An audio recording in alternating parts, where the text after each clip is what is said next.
Welcome to Sitcom Showdown, a podcast that reviews classic sitcom episodes and inducts them into our very own Hall of Fame. As usual, one of us has chosen a sitcom episode and the other guy has no idea what it's going to be. Will they already know it? Will they love it? Can they be convinced that it's worthy?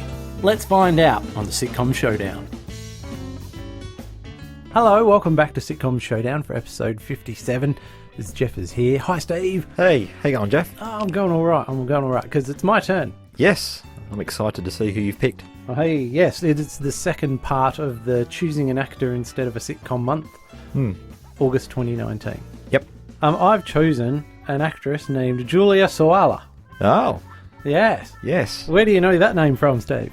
Well, she was in Absolutely Fabulous. You're quite right. And she's been in at least one period drama I can think of. Oh, yeah. I thought you would have thought of that You're one. ticking my likewise to Candlefoot box. Yeah. Oh, you've nailed it. Okay, yes. So, the actor this week is Julia, British actress, and been in a lot of stuff. So we'll just go straight in. Now, she was born in 68, which only makes her a young'un, you know. Yeah. Bit older than me, but there you go. Anyway, she, as you've rightfully pointed out, is mainly known for her role as Saffy in Ab Fab. Yep. Or to give it the proper title, Saffron Monsoon in Absolutely Fabulous. Saffron Monsoon. Yeah. Because she was conceived during a monsoon. That wouldn't surprise me.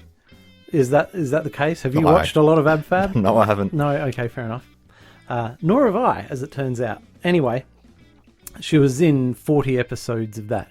And, you know, if we take the British sitcom as being roughly 6 episodes per season, that's quite a few seasons. Yes. It did run for 10 years, from 92 to 2012. I'm not sure they cranked out a series every year, though. Yep. There were specials and things like that. Is that? And a movie. Yep. However, as we're about to find out, she was doing all sorts of shows while Ab Fab was on. Oh. Always busy. Intriguing. Here's some of the main roles that Julia also portrayed. She was, and you might know this, a character called Linda Day, who was editor of the Junior Gazette in Press Gang, which was Stephen Moffat's show. Oh. Yeah. This was 89 to 93, so she was doing the last series of Press Gang, you know, while filming Ab Fab, presumably. This sort of thing, it's always overlapping. So 43 episodes of that. She was Hannah, which is one of the kids in a sitcom called Second Thoughts, which was about the parents. Anyway, that was 40 episodes, and that was from 91 to 94, so she's doing that concurrent with both Ab Fab and Press Gang. Yep. Crazy. And then that Second Thoughts show had a spin-off. And so it was... Third Thoughts. Third Thoughts. Yeah. No, it was called Faith in the Future. So this is the mum, right, after the divorce. And she's now living with her daughter, who's a bit older. And so, you know, the poor old Julia has to play daughters a lot for some reason, but there you go. Yes, anyway, so that went for 22 episodes. That's 95 to 98. Now, historical drama, Steve, you brought this. Yes. You nailed Lark Rise to Candlefoot. 40 episodes of that she done. Yeah, she was one of the key characters. Yeah. It's keeping up the Sitcom Showdown Lark Rise mention ratio very nicely. So, let's start at the beginning with historical drama. So, she was in Martin Chuzzlewit in 1994. Do you know that one? Is that a Dickens? Or it's a Dickens, but I haven't watched that one. Okay, cool. 6 episodes of Pride and Prejudice in 95. You know, with your usual, I don't know, either Colin Firth or one of these pods. Yes, I've almost certainly watched that one. Yep. Hornblower in 2003, which is a favourite show of our mother's. Yes. And I think she played Hornblower's wife in that one. And there were 2, would you call them TV movies? I guess so, anyway, never mind all that.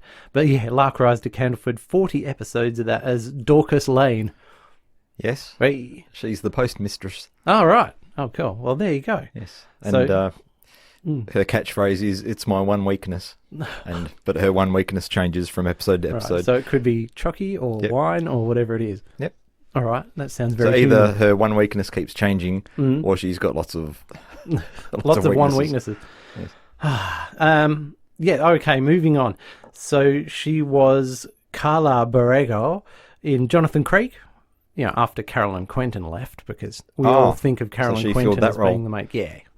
Yep. Certainly. Interesting. And in later years, Sheridan Smith, who was the Eighth Doctor's companion, as a sidestep into Doctor Who, in the audios, she went on to play the opposite Jonathan Creek, keeping him on the straight and narrow character. Hang on, we've just... Yeah, okay, so basically... We've just deviated through Jonathan Creek into Doctor Who and back. But that's going to come back, right, in a moment. Okay. Because you'll know Julia from Doctor Who, and if you don't remember, I'm going to remind you. So, in Jonathan Creek, now I'm going to count this for the purposes of this show as a comedy. Although some people would say it's a comedy drama. But it won a British Comedy Award. It was written by David Renwick, who you know as the writer of... One Foot in the Grave. Yeah, perfect. And it did win that British Comedy Award when she was in it. So that counts. But most importantly, Steve...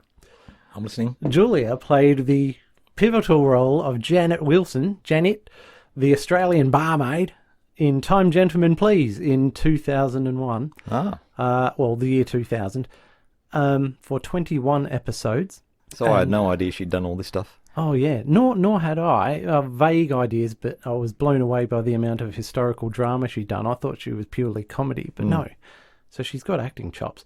So this character of Janet Wilson, the Australian barmaid, I like to think that it was made around the same time, that she might be the fictional daughter of Mr. Wilson, the 100 metres track dude from the games, who had gone backpacking around the world while her dad was making 94-metre, 100-metre tracks.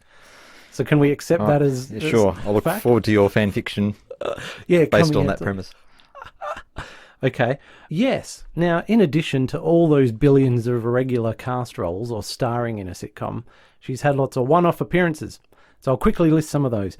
She was in 4 episodes of Educating Marmalade in 1982. Okay. Also in 1982. Hang on, they're making DVDs of Educating Marmalade and we you can't have to import them from the what UK. we do in the shadows. Yeah.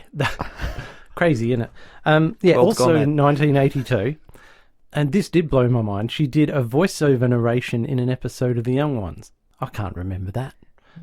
We'll have to go back and watch. Also, in an episode of Bottom with Rick and Aid, she was a barmaid. Right. So all the links are coming back. An Australian around. barmaid? No. She played Emma, the Doctor's companion and or girlfriend, in Curse of Fatal Death with Rowan Atkinson, 4 episodes of Doctor Who, 1999. That's a nice little guest role. Oh, definitely. 1 episode of some sitcom called Bob Martin, which was sort of a UK rip-off of the Larry Sanders Show.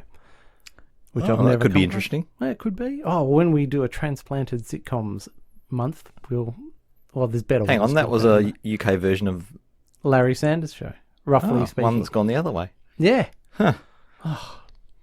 And 1 episode of a show called Mirrorball, which was a UK sitcom pilot directed by Adrian Edmondson and written by Jennifer Saunders, that wasn't picked up. Right.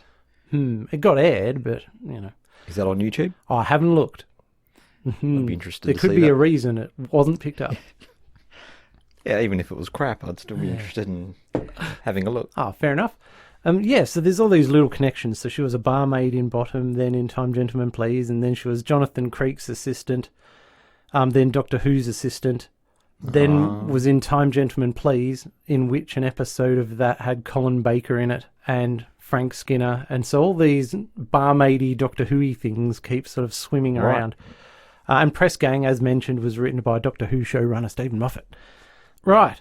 So to summarise, Steve-O, before we launch into an episode she was in, is that she's been a main cast star in over 150 episodes of sitcom telly, often filming 2 or 3 shows at once in the 90s, with all these dozens of one-off appearances in sitcoms. And all the usual drama shows. Yeah. Well, now I want to know which ones you've picked for us to talk about. Oh, yeah. In more detail. The crux of this Sitcom Showdown will be to put forward an example of her range by contrasting Saffy from AbFab, which we're not going to do much of, and Janet from Time Gentlemen Please, which we're going to do a lot of. Cool. Yeah. So briefly looking at that, because for ages, and this is a bit self-serving, I've wanted to bring Time Gentlemen Please to the table, knowing there's no way it's going to get into the Hall of Fame. But I got a free pass this month, so I figure, all right. I'll see what's going on. So absolutely fabulous. also known as Ab Fab, is a British TV sitcom written by, and starring Jennifer Saunders. What a performer. I mean, she could get in here, obviously, but I didn't pick her. So Saunders stars as Eddie Monsoon. So she's this twice-divorced career woman, and she's also a heavy-drinking, drug-abusing PR agent who spends her time failing to lose weight, chasing bizarre fads in a desperate attempt to stay young and hip. And Saffy, her daughter, she is young, but she's not hip. So despite having all this career firepower, she's a complete shambling wreck, and Saffy has to take care of her. So sensible Saffy, played by Julia, started out, as a high school kid when it started, and then later in the series was a uni student and wanting to be a writer and all these sorts of things. But she has to keep taking care of her mum and try and steer her away from all these crazy schemes with Patsy. Anyway. So is she held back by this, or does she manage to do both? I think she's so scarred by growing up in the household of her mother, she's probably not capable of having decent relationships or holding down any of these things. Trying to keep life together, because even if she, let's say, splits off and establishes a nice, neat little life for herself, her mum's going to barge in and ruin it for her at some stage. Oh dear. Yes. So her mother, Eddie, usually refers to her as sweetie darling or sweetie darling, as we know, but Patsy, Eddie's best friend, and a shambling, twig-thin alcoholic ex-model, just calls Saffy, you little bitch troll from hell. I'm surprised you didn't shorten that. What's the... An acronym for that? Yeah, what's the acronym for that? I don't know. Right, so the character of Saffy, as played by Julia, is this very virtuous, intellectual daughter, and it's the perfect foil for Eddie and Patsy, who are crazy. Well, they're chalk and cheese. Yeah, and she has to take all their abuse. Saffy dresses very conservatively, dowdy in some ways, and she's probably got all these hang-ups after her mum's twisted up her psyche. And I'm guessing she's a coiled spring waiting to explode and kill someone at some point. Just with all the rage, Pent-up anger. Yeah, exactly. So hopefully that gives you an idea of the character. She's always forced to be the responsible one and just cops it from everyone. Whereas, by contrast, we've got Janet Wilson from Time Gentlemen Please, and so Julia here has to play a crass Australian barmaid who travels from place to place, and she has lots of sex and generally tells dirty jokes and is a sort of a take me as you find me or piss off sort of person. Who doesn't appear to have any hang-ups at all. So she's the opposite of Saffy in a whole bunch of ways, and you can see how good an actress Julia is by seeing the two roles side by side, which, by the way, we're not going to do here, because we're not going to get through 2 episodes of sitcoms. Oh, yes, so in the role of Janet, she doesn't have to play a daughter, which I think, for her, might have been a nice novelty. Although she was presumably a daughter. Oh, yeah, well, that's true. To someone. By definition, yeah, very, very good call. But at the pub, Janet's pretty much in charge because the pub landlord is an incompetent dude despite being an authoritarian. So I'll just quickly tell you about Time Gentlemen Please, and then we can zip off and watch an episode of it. Wikipedia says, and I think this is a really weak description, this show is set in a forgotten pub whose right-wing landlord, the Gov, short for the Governor, has some very old-fashioned views on how a pub and Britain should be run. Now, that's not inaccurate. It just doesn't do it justice. So the Gov is played by Al Murray, and that's his stand-up persona. And so Richard Herring and he knocked their heads together and put it into a sitcom. It's an unusual sitcom, not as a sitcom goes, but it was on Sky TV, which weren't known for producing sitcoms. And so the first series, nay, dare I say season, had 21, 22 episodes. What? Which is unheard of, really, for a British sitcom. That's bizarre for an English one. I thought that was strange. Anyway, so the Gov, right, he runs this absolutely crap pub. It's owned by the brewery, but it's been in his family and he inherited it from his father and and his mum was horrible to him, and there's whole backstory about how he doesn't really know who his father is and all this sort of stuff. Anyway, there's hardly any customers except for this handful of complete losers. And Janet walks in at the beginning of the series looking for work. And being Australian and being that he's only got one hapless barman, Steve, who's useless, he goes, yep, I'll hire you. And one of the catchphrases is, an Aussie bred for bar work. It's instinct. Instinct. Which is great. The poor Aussies, we just get slammed everywhere in sitcoms. Absolutely.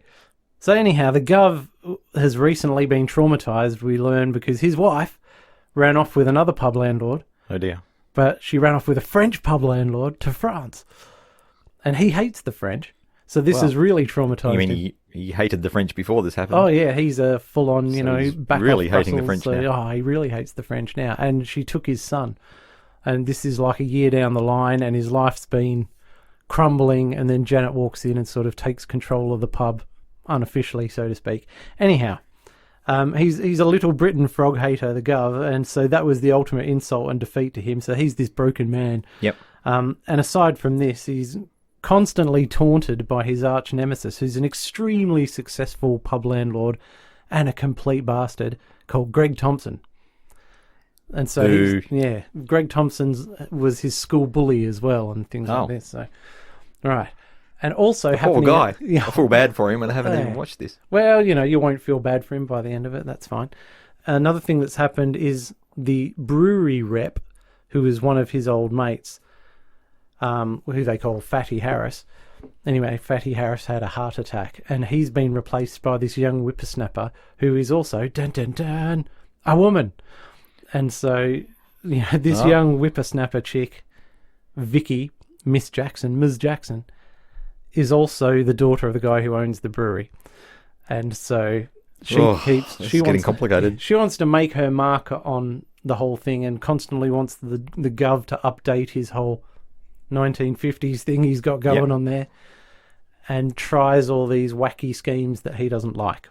Don't worry, I'm finishing. Anyway, bringing it back to Janet. So she's this great barmaid, and she keeps everything from falling apart, but she's always belittling the Gov and taking the mickey out of him and generally being nasty. And meanwhile, she fancies the barman, Steve, who's a young, attractive man. Right. Not very bright. Anyway, she always calls the Gov bullet head and mocks him. And, there you go. Now, the last thing you need to know before we zip off is the other main star of this is Phil Daniels. Do you recall Phil Daniels? Nope. Okay. Phil Daniels was the star of Quadrophenia. Oh. And he's also the guy with the excellent voice who does all the voice spoken word stuff in Park Life by Blur. Do you remember that? Nope. Anyway, let's go and watch Time Gentlemen, please. Yeah, I'm looking forward to it. Cool.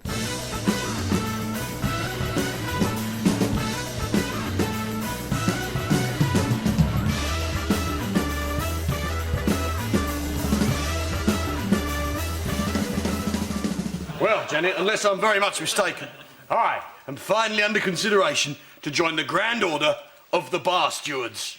The Grand Order of the what? The Barstewards. That's a good one, pulling it. Gav, I'm serious. Get out of it, Barstewards. Is something amusing you? Oh, yeah, Barstewards. You know, as in you stupid bastard. How dare you mock the Grand Order of the Barstewards? Stop it! Well, what is the Grand Order of the... Shut up! The whatchamacallits, anyway. The Grand Order of the... The GOB. The Grand Order of the Barstewards is a secret organisation with a 1,000-year history of secrecy and furtive mystery, so wrapped in secrets and secrecy that if I was to reveal any one of the secrets therein, I'd have to kill each and every one of you.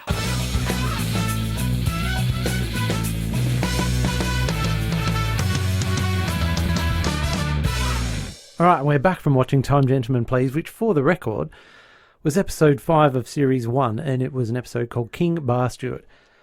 So, I'm not feeling very hopeful here, but luckily I have chosen a time when we're not nominating, because I didn't see a single chuckle out of you there, Steve. It's not up your street. The chuckles were few and far between. Oh, dear.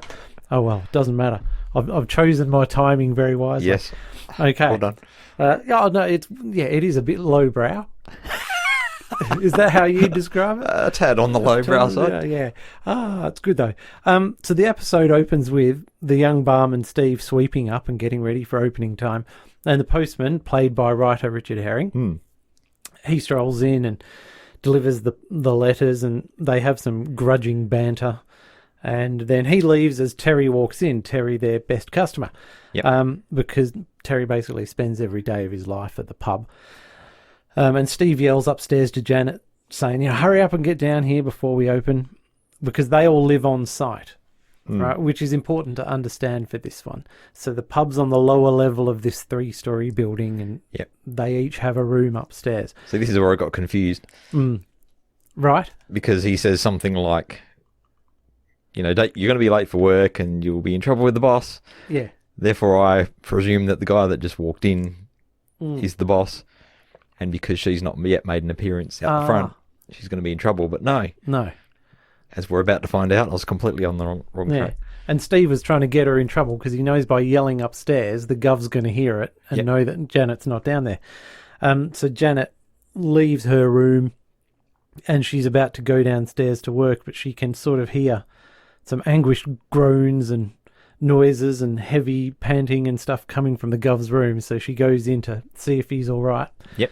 I suppose that's why she went in. Anyway, so she sees him sat on the edge of his bed with a remote in one hand and tissues in the other. And she sort of assumes the logical thing. But we discover he's actually watching the video of the birth of his son. And he's using the tissues to, stop Dry the flow tears. of tears. Yeah, exactly. Poor chappie. Anyway, so after comforting the gov a bit, she heads downstairs. But, that's after about a minute or so of back and forth between them and the hilarity of watching his wife going through labour and all that. But I'll go into that a bit later. Anyway, the scene cuts forward to lunchtime down in the pub where Terry's having some pub lunch, which we find out is dog food. Because he goes, it's the dog's dinner. And Terry goes, nice one, I get it. Dog's dinner, but how do you make it? He goes, no, Terry, it's the dog's dinner. Because Gary the dog isn't eating his food, so they thought we'll serve it to Terry. Anyway. Doesn't seem to bother him. No. Terry thinks it's great. He asked for more. Anyway. So after some more funny but irrelevant banter, the gov suddenly notices the post and he sees this very fancy gilded letter that says top secret and various other things, and there's a nice crest on there and everything, and the gov sort of picks it up and then he faints. But then we find out that the letter's from the Grand Order of the Barstewards, which Janet thinks is hilarious, saying that his turn has come to be judged for entry into the Grand Order and that the delegates are going to be arriving at 2:00, and it's currently 1:45. Yes. So he's in trouble. But anyway, he is explaining about the Barstewards being a top secret 1,000-year history organisation of landlords that, do all this stuff. Oh dear. And Janet just can't get over the, because she goes, what a bunch of Barstewards. And there's all this punning on that. Anyway. They're no Todgers, that's all I can say. They're not the Todgers, no. So this is a problem for the gov because he's got 15 minutes till they arrive and his pub is a crap hole from hell. And they've got extremely high standards as to how they judge people. Yes. And plus, it's important that while they're there, that because the GOB is top secret, winky winky, nobody should know what they're there for. But everyone in the pub now already knows exactly what they're there for because Terry was reading the letter. Yes. Anyway. I was surprised that Terry could read. Yeah, well, fair enough. The gov says, first thing we've got to do, I can't stress to you the importance that the Grand Order of Barstewards place on a hygienic facility. Janet, clean the gents. So she, the clock's ticking. She doesn't blink an eye. She sort of sarcastically says she's not happy about it, but she's leaping into action and getting the mop bucket and everything. After all, how bad can it be? Yeah, how bad can it be? So this is something about Janet, is that she's a very hard-working person. She's not, this is too good for me. She just gets on with the job, right? So she's got a good work ethic and no pretenses and stuff. Because she's bred for bar work, Steve. I was just about to say something like that. It's an instinct. Yeah. Yes, anyway, so she's gone off there. And meanwhile, the gov gets to his knees and he's going to say a little prayer. I thought this bit was going to crack you up because it's one of the most insincere and disrespectful prayers I've ever heard. Oh. Yes. Anyway, I might put a clip in of that later on. What were your thoughts on? Well, just I didn't fancy his chances of getting a response. Any kind of a response. And we find out later on that he certainly didn't. He doesn't deserve. Well, maybe it was. Maybe it was just answered not in the way he wanted. Where are we? Oh, she's gone off to the toilets with a mop. That's right. Okay, so as he's finishing his prayer, we hear this cry from the toilets, and Janet's telling the gov, get in here quickly, because she wants to impart to him that she thinks there's been a roof leak and all the rain's got in. And he goes, that ain't rain, darling, because she's inches deep in fluid, shall we say. Yes. Anyway, it's pretty disgusting. So all the guys go in, which is Terry and Gov and the professor. You can guess who that is. Steve the barman and the old man. The walls are quite filthy as well. How would you describe this gentleman's lavatory facility, Steve-o? Well, their aim must be terrible for a yeah. start. And it's just got plenty of graffiti on the joint, and The white I tiles don't are doubt grey. there's any soap in the soap. I doubt there's any soap dispensers to start with. Yeah. And nothing to dry your pretty hands feral. on. And I think it goes beyond feral. It's horrible. In fact, that's what Janet says, isn't it? That's feral. It's bloody feral in here. Yeah, she says worse than that. There's quite a bit of swearing in this show. Anyhow, the gov doesn't really know what the fuss is because all toilets are like this. It's in the nature of toilets to be like this. All right, now I'm going to have They're all filthy. I'm going to have a whinge about this in a second. Yeah, but Janet disagrees, and she forces him into the ladies, and she has to force him because no pub landlord ever goes into the ladies' toilets. He goes, no, I can't cross that threshold. Anyway, so she forces him in there. So Steve, describe the ladies' room. Without being invited. Yeah, like a vampire. Like a vampire. So he says, go clean the toilet up. So he obviously knows that the toilet is substandard. Yeah. But then she calls him in to say how substandard it is, and he goes, oh, no, it's all fine. I mean, what's up with that? No, I think, yes, you're right. But at the same time, I think he's saying that it only needs a bit of tidying up because if you visit all these pubs, you'll find most pub toilets are like this. So just mop this up and she'll be fine. But no, it needs a complete overhaul. So that's my theory. Okay. And then we get to the other thing, which we'll probably point out, which is the gov has spent his whole life living in this pub. He's been running it for, say, the last 5 years or whatever. He's never been in the ladies' toilets. Yep. Ever. Yeah. And presumably no women ever go in the pub. So it's never been used. Before she started work there, who used to clean the toilet, the ladies' toilet? I don't know. Who can tell? Maybe But anyway, Steve did it. So this ladies' No, because he's toilet... as gobsmacked as everyone else. Yeah, that's right.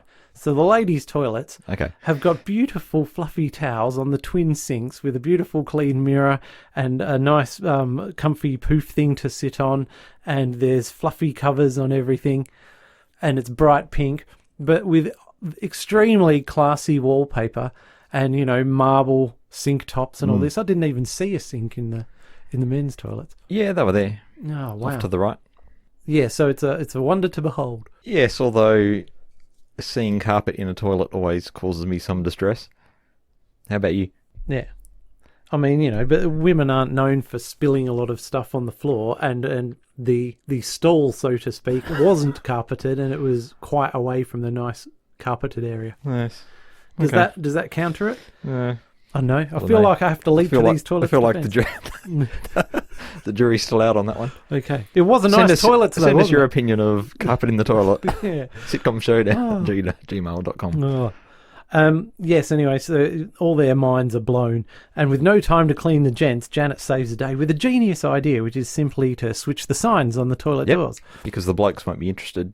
No, exactly. The Barstewards won't want to go into the ladies anyway. You couldn't It's force them irrelevant. into the ladies. No. Yeah, so they'll go into the gents as they see the sign on the door and walk into the wonderland of beautifulness.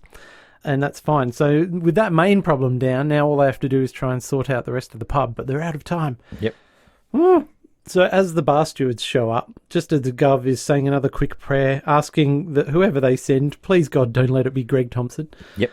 Luckily, it's his mates Dave, Mike and Barry who'll be doing the inspection, and they do the traditional publican's toast. Mm-hmm. Cheers! Let's hear it for the beer. Cheers! All hail to the ale. Cheers! And welcome the wine. For the ladies. Yes. Which I might... Because it's a top secret organisation. Yeah, that's yeah, that's not. This isn't the Barsteward's toast. This is the standard publican's toast. This is another thing that kind of confused me. Yeah. So you've got to have been watching the show, I think, to get all that. It's very much catchphrase comedy, so... I wasn't able to discern between what was secret Yeah. order business, And what wasn't? and what was just normal run-of-the-mill bar runners business. Yeah. Publicans. Yes. Anyhow, Carry on. so Dave, Mike and Barry turn up to do the inspection, and they do the toast, but then Greg Thompson walks in because he'd driven them there and he had to park the Jag.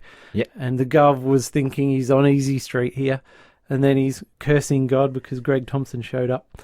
And so the Gov's fuming, but anyway, Greg comes in and he's making noises about, let's at least give him a chance before we reject him. Yep. And this place is horrible. And then he starts sleazing onto Janet. But Janet gets him back with a couple of absolute zingers, Yep. which roll off him like duck off a water's back, or water off a duck's back. Because his ego is undeflatable, infatigable, undefeatable, all those things. Yeah. And then see what happens here is because Greg often comes in and taunts the Gov and he knows Janet, but the other pub landlords haven't seen her. And they go, an Aussie. An Aussie. Bred for bar work. It's instinct. So he gets points. The Gov gets points for that. Right. I presume that Greg's been trying to pilfer Janet to his pub. Yeah. That's like an ongoing thing, is it? Yep. And he's always, offering to pay her twice as much and all these things, but she hates Greg Thompson. Yeah. She says, I'd rather give birth to Ayers Rock. And he goes, yeah, nice one, darling. Do you even know what Ayers Rock is? You don't know what Ayers Rock is. And he doesn't care. So Greg does tell the others, don't give the Govs any points for having an Aussie barmaid. She'll be working for me by the end of the month. And he immediately, this is Greg, starts pointing out all the reasons the Govs pub is terrible, starting with the TV, which is on a dusty shelf some 10 feet up in the air, tiny black and white, horrible little thing that isn't even switched on. Yeah, and that's just problem number one. But the Gov makes an excuse, right? He says, that's not my TV. I've got a big widescreen super stereo thing and it's out for repair. To which Terry immediately says, why don't you bring it in here then? We'd love to have a nice TV like that, completely blowing the Gov's lie. Anyway, then they taste the food. When Greg asks Terry, who's a supposedly unknowing customer, what are the pub lunches like here, mate? And he goes, they're lush. And he goes, what you having? He goes, it's the dog's dinner. But the Gov cuts him off and says, dogfish, improvising. Anyway, the prof helpfully chips in and says, well, dogfish is actually a common type of small shark. And all the pub landlords are going, ooh, they're serving shark. Yes, which in this case they've cut up into cubes and covered in gravy. In slop. And jelly. So anyway, I think he might get away with that one, but then Greg Thompson tastes it and would have marked him down on the flavour. Anyway, the bar stewards then test the beer and the barman's service, and sadly, Steve-O accidentally spills a pint all over Barry's head. Yes, so that's well marks off. Now, what happens, because he gets some black stuff all over his face? This is his hair colouring. Hair colouring, okay. Yes. Yep. So they whip out this beepy doodad, and they're analysing the beer, and Mike says, this beer is over 90% water. And of course, the big joke being that Greg Thompson said, well done, Slops, at least you got something right. Yep. Because everyone in Britain would like to complain about watered-down beer, so the studio audience were cacking themselves, but, Now, didn't get a laugh out of you. Did you cop a gander at what they've actually got on tap? No. No? Well, one of them is Schickelgruber. Yes. Did you know what that referred to? No. Right. It sounded like something out of Blazing Saddles to me. It did a bit. Yeah, I remember that. Schnickelgruber. Yes, that's a bit of a right-wing joke. That was Hitler's mother's name, so I believe. I could be wrong, I don't know. We can Google it. We might get arrested, but we can Google it. Yeah, aren't they supposed to be serving what's-her-face's beer? Yeah, the breweries. Yeah. Or maybe it's one of their line of beers. Ooh. Who Maybe can it's tell? a fancy German line they've got in or something. It could well be. Yeah. Maybe people aren't supposed to notice details like that. But maybe they are. There was another interesting looking one that I couldn't quite read. Maybe another time I'll be able to get to that. Oh. Yeah. Sorry, Okay. keep going. I can force you to watch as many of these as you want. Yes. So anyway, we have the beer is 90% water gag. Or the canned laughter machine. I couldn't tell whether it was canned laughter or a studio audience. But anyhow, next up they go off to inspect the gents, right? So this should be a victory here. And as all the bar stewards walk off, Terry tells the Gov, look, I've got a really bad stomach here, Gov, and I badly need to let one go. So half the episodes are Terry farting, and his name that in every episode Janet refers to him as Gas Pants. So he's quite well known for this sort of stuff. Put a cork in it, Gas Pants. Yeah, exactly. But the Gov forbids it and tells him he's strictly banned from farting while the Barstewards are here. But meanwhile, the dog food's quite disagreeing with Terry. Anyhow, as it would. Yeah, the Barstewards go into the door marked gents. The dogfish is disagreeing with him. The dogfish, yes, that's right. So they enter the glorious perfection of the ladies, right? They're highly Nirvana. impressed. Yeah. Except for the colour. Yes. Greg Thompson doesn't like the colour. He thinks it's a bit effeminate. But they're all buying it. Meanwhile, out in the pub at the bar, Miss Jackson walks in. So I've got to explain Vicky here. As I might have mentioned earlier, she is the daughter of the guy who owns the brewery. And when the brewery rep, Mr. Harris, who, as might have said, has probably been in that job for 40 years, very complacent, and it's a very male-dominated thing. Young Vicky's come into the job, and one of the big catchphrases from this show is she's never pulled a pint in her life. Yep. So she's going around ordering around all these pub landlords, but she's never been behind a bar and done any of this stuff. She wasn't bred for it. She wasn't bred for bar work. No way. Yes, so the Gov, when they all come out of the toilet, the Gov says, look, I've got no time to talk to you now, Ms. Jackson. You've called it a very inopportune time. And Greg Thompson says, wake up, Gov. She's the new keeper of innkeepers, which must be some fancy position within the Barstewards. Yep. And Chief Todger. yeah, she's Chief Todger. So the Gov's losing his mind at this, and he goes, but she's a woman. And he goes, no, well, Tony Harris was the keeper of innkeepers. He got sacked. So this is now Vicky's position. And if you don't like it, you don't have to join the organisation. Not that you're going to get a choice, because Greg hates the Gov and he's never going to let him in. But, Vicky manages to laugh this off and suggests that they all go into the snug for the interview portion of this test of the Gov. So meanwhile, because they all zip off to the snug to add up all the scores and interview him, Janet has another bright idea and tells Steve that, hey, there is a big widescreen TV that the Gov's got up in his room. So if we go up there and bring it down, it might be enough to tip the balance. So they go off to do that. And very stupidly, you're shaking your head here, Steve, at this point. Yeah, keep going. Keep going. So they rush off upstairs after saying to Terry, mind the bar, Terry. And Terry's a hopeless alcoholic. So within 5 seconds, he's got his mouth over the pub optic thing. And, he's scoffing down. He's pulling pints straight into his mouth and drinking all the whiskey. He's got a goon later on, hasn't he? Yeah. Oh, man. It reminds me of that episode we did from Father Ted, where Father Jack discovers the huge cases of beer in the back of this disco thing. Well, very true. Yep, so they're off to the snug. Right. So back in the snug, Vicky does add up all the scores from all the bar stewards, and then unbelievably, she announces that the Gov is going to be recommended for membership. Now, at this point, Greg Thompson explodes. And he goes, but this pub is and swears.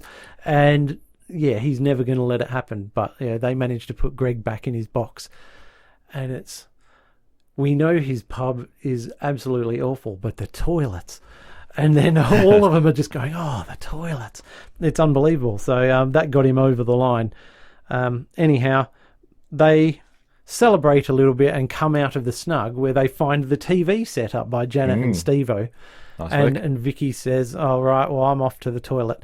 And they turn the TV on, and it's the video of the Gov's wife giving birth in what we can assume is a really gruesome scene. Yep. And while Greg Thompson's saying, is this what you think pub entertainment is, Gov?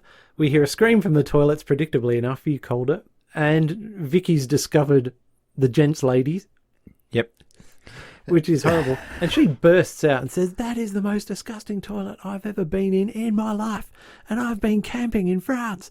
Yes. Which supposedly is a funny gag. I've never been camping in France. Yeah, so basically within 30 seconds, I should add at this point that Terry can't contain himself any longer because he's hideously drunk and violently sick, and his bottom explodes, and then he vomits all over the bar stewards. Thankfully, we don't see that. No. So within 30 seconds, the dog food's been exposed, the toilet's been exposed, and the TV thing's gone hideously wrong. So, needless to say, the credits come down at this point, and the Gov hasn't got in. But then we go on to the post-credits scene where Terry asks Gov how it went, and it didn't go well, and Terry had tried to steal the videotape of the Gov's wife giving birth for presumably dodgy purposes, watching it later on his own. Yes. Oh, and just before Terry throws up, I should add that he screams out, "I shouldn't have eaten all that dog food." And Greg, who had tasted it, just goes, "Dog food?" Yeah. So poor old Gov and Janet had all these brilliant plans, and thanks to the stupidity of other people and sheer bad luck, the Gov did not become a Barsteward. Shame. Was his dad a Barsteward? His dad would have been a Barsteward, I reckon. Yeah. They might have covered that. I can't remember. No, they didn't. No, they didn't. No, they haven't. So we don't really go through our usual thing now of saying, here's what happened in the episode and gags and all that sort of stuff. But before I talk about Julia Sawalha, what comments have you got there, Steve? I mean, clearly this wouldn't get in normal circumstances, judging by your reaction. But yeah, so what have we got there? Can you read any of that? No, not really. The actress who plays Vicky is... Have you got any notes about her? Rebecca Front. Rebecca Front. So what's she been in? Oh, she's been in all sorts, yes. Yeah. She's a comedy stalwart. Certainly from Alan Partridge. Yeah. She's in all sorts of Alan Partridge stuff. And other things as well, but I can't remember what they are. Oh, tons of stuff. Yeah. There you go. Can you give me an example? We can leave it at that. No, I can't give you an example. But no, we've all seen her in a tremendous amount of things. Well, Julia is clearly head and shoulders the best performer, I would say, out of the whole bunch. Oh, yeah, because the rest of them are comedians. Yep. Well, apart from Terry, who's sort of an actor, but he does a good job. Yeah, well, I mean, Steve's just character, his gags just seemed completely to fail for me. Yeah. Yeah, he's not an actor. No, but I wouldn't say that it was necessarily his fault. Oh, okay. Unless you think he delivered them badly. But they just seemed really subpar for some reason. Yeah. Yep. And the Gov, he was annoying. He's supposed to be annoying. I know, he's supposed to be annoying. Yeah. You reckon he's a bit over the top in the role, Al Murray? Yeah. But again, I'm presuming, like you were saying, it was written for him, so this is... He's bringing a bit of himself to it, so... Clearly, that's right. This is what you get. Yeah, and when you get stage actors who come to telly, and he's not a stage actor, but when you're a touring stand-up, you've got to project a hell of a lot to the audience, and you've got to make everything you do very exaggerated so the people in the back row can see it. But that doesn't work on TV, where you've got to be more subtle and things like that. So I think that's what's going wrong there. And it just depends whether you like what he's doing or not. So I really love Time Gentlemen Please. I reckon it's excellent. Yeah. And you do come to love the Gov, even though he's clearly a hapless worm, and he's got all these problems that are of his own making and things like that. But yeah, he's a complicated man. Yep. Yeah. Then... We've already talked about the problem of being sent to clean the toilets because they're obviously not up to standard and blah, blah, blah. But then the lady, Vicky, comes in. Yep. Hang on, is Vicky the character or is Vicky the actress? Yeah, Vicky's the character. Vicky's the character. Yep. So Vicky... Miss Jackson. Bloody Miss Jackson cow. Yeah, who is now the chief todger. Yeah. She rocks up partway, like at the end of the whole inspection. Yeah. And obviously if she's the... presiding member or whatever, she should be there from the start, but it's obviously done that way just to fit the plot. To fit the plot, because she has to be absent during the first visit to the... Well, there is an explanation around that. Maybe the keeper of innkeepers has to remain neutral, and that's why she's just there to add up all the scores. So she wasn't making scores. She didn't walk in with a clipboard. Everyone else walked in with a clipboard. She didn't come in with a clipboard. Right. So she's got to be there to make it official. And why do you have to have the chief todger there to add the scores up? Let me swing it's this just by a you. pure job of mathematics. Well, would you let Greg Thompson count up all the scores and be reliable to report the correct numbers and let the Gov in? No, that's why you need the keeper of innkeepers to tot up the numbers. But clearly, three of them were in favour of it. Yeah. One was against. Yeah. If it's just a formality. Oh, I don't know. Yeah. It doesn't have to make sense. It's a show full of bloody drinking and maybe I didn't and like it from the start, so and I'm starting to pick on all the plot holes. Oh, look, there's plenty. Like the fact that Gov's never been in the ladies' toilets for the whole time he's lived there his entire life. Yep. And how did those toilets stay so clean if no one's in there? Yep. I'm assuming Janet would use the upstairs loo. But Well, anyway, she probably did. let's not think about it too much. They, well, yeah, in that vein. What They did put the TV on. Yeah. Clearly what they were doing was switching a VHS player or Betamax or whatever it was back in those days. Yeah. Pressing that on, which is quite a separate thing to the TV. Yeah. And they just put the video on. Yeah. That can be explained. How can that be explained? Okay, well, it's nowhere near an aerial port. What are you going to put on it? They want to demonstrate that the TV's working, so the only thing you can do is play whatever's in the video. Yeah, but Janet knew what he was watching, right? So Oh, well. don't you think it occurred to her? She might have forgotten about it. Who could tell? Maybe I should take this videotape with, which is tape 12 of 12 of the Gov's wife giving birth Yeah. out before I set it up. Yeah. Well, it all worked out perfectly because he didn't get in. Yeah.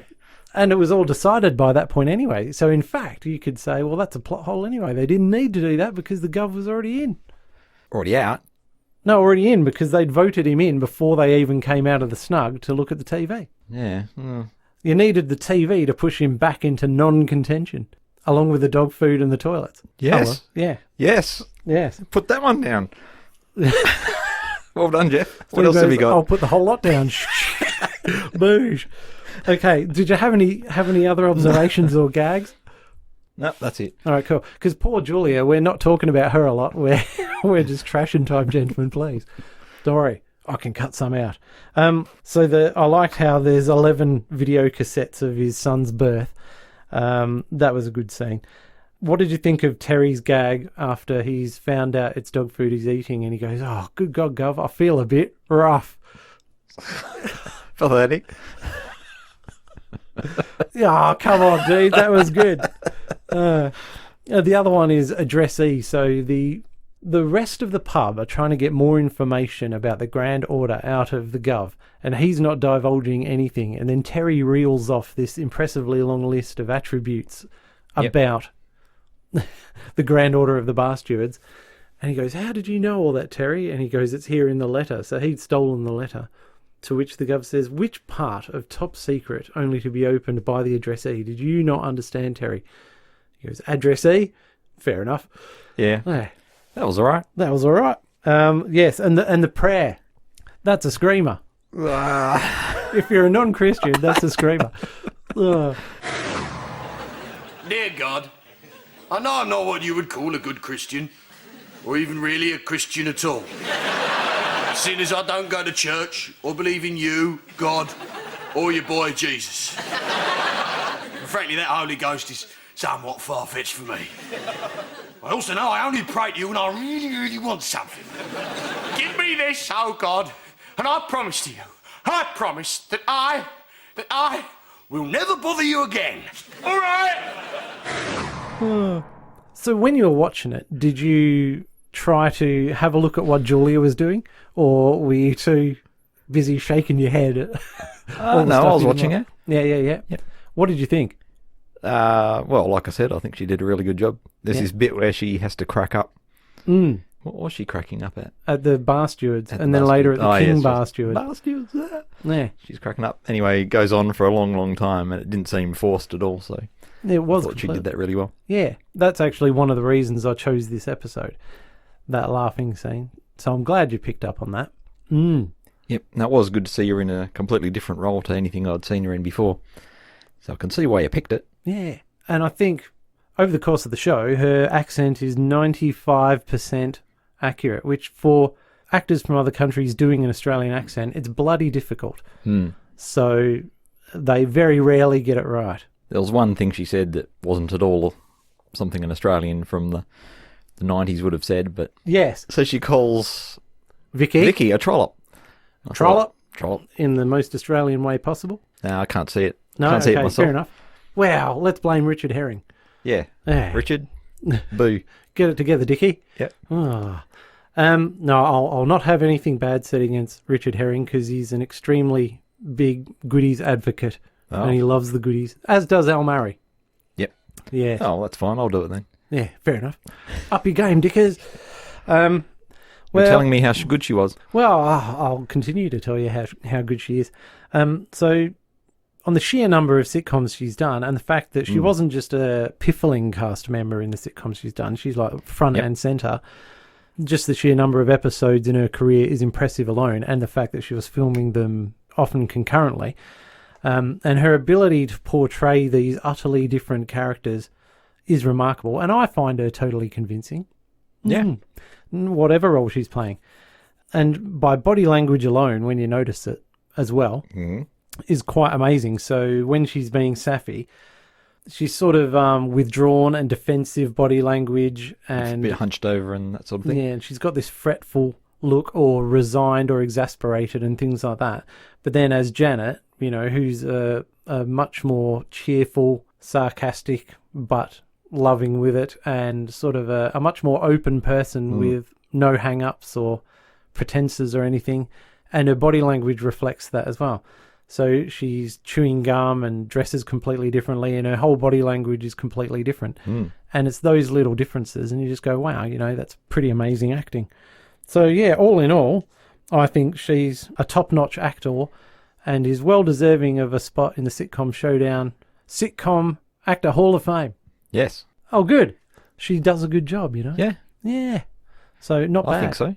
Excellent. I can see what you're talking about. So off air earlier, we were chatting about who I might be picking, and you thought you might have had a few ideas on who it might be. I'm curious to know who you thought I might have chosen. Oh, well, the two I'd thought of were John Lithgow. Oh, he was the other one. Ah, see? Yeah. And the guy who plays Inspector Grimm, whose Oh, name I can David never remember. Haig. Yep. He would. Oh, I didn't even think of him. He would have been great. Yep. But He does play very similar characters, though. yeah, and I know the one that we haven't seen isn't regarded by you as being particularly good. The other Ben Elton one that he did. Yeah. Yeah, The Right Way, it's called. Yep. Because he's Mr. Right, working for the council. Virtually the same character as Inspector Grimm, with a few subtle differences. Oh. Yeah, right, no moustache. Yep. Yeah, they're the two I thought. I guess I was pretty close on one of them, especially because there's this interesting John Lithgow show that you keep telling me about every now and then. Oh, yes. Was it a murder mystery or something like that with comedy? Yeah, it's like a law drama, but it is a 22-minute sitcom. But for this format, it's impossible, dude. Yeah, I might try it one day, but it is impossible. And he's great in that. And I did a few notes on John Lithgow, and his career is astonishing.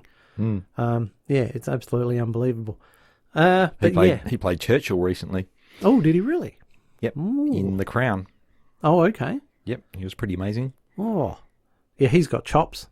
He can do drama and comedy. He's got some and all chops. Yeah, John Lithgow was a strong candidate, but I thought because you picked Judd, Yep. being American, I wanted to pick someone from the UK, which sort of ruled John Lithgow out a bit as well. Yep, and I can see that.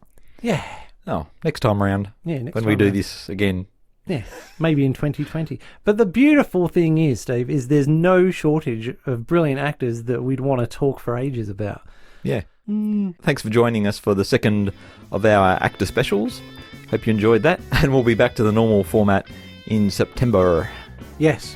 And, All right. We'll see you in a couple of weeks. Thanks for tuning in, dear listener. Thank you, Steve. And we'll see you all next time. Yep, see ya. Bye. Join us next time on Sitcom Showdown when we'll be putting another 5-star episode under the microscope. And in the meantime, you can contact us with feedback on Facebook, Twitter @Sitcom Showdown, or by email sitcomshowdown@gmail.com.